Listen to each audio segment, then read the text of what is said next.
Yo, what is up guys? In this video, I'm going to be showing you how you can do a poll on Snapchat. So the process is very straightforward and simple. So let's just get straight into it. So the first thing you need to do is just open up the Snapchat app.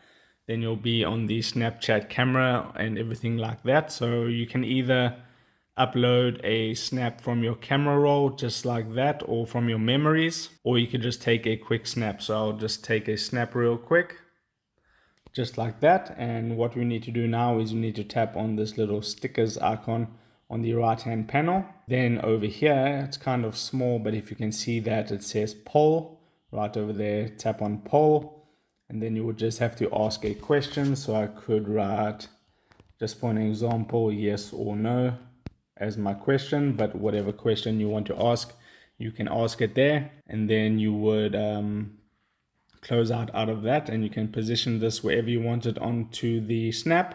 And then you can add music, you can do whatever you want, add some more stickers if you would like. And then you just tap on send to, and you would choose my story or send it to a particular friend on Snapchat.